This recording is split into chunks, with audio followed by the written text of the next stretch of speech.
Government inspections can seem scary, but normally the better prepared you are for government inspection, the smoother they go. Make sure that you have all the food safety documentation on file so you can easily find it if the inspector requests that information. This may include food safety or HACCP plans, procedures, or any monitoring records that you have. Also, ensure that your facility is clean and employees are following all good manufacturing practices every day. Remember that the inspector's only goal is to make sure that everyone is producing safe food.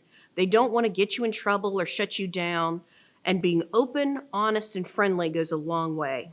Don't be afraid to ask for clarification if you don't understand something, and make sure that you know what the next steps are if the inspector has any findings.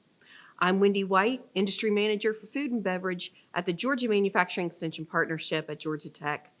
If you'd like to learn more tips and tricks on improving your governmental inspection, contact us today to get started.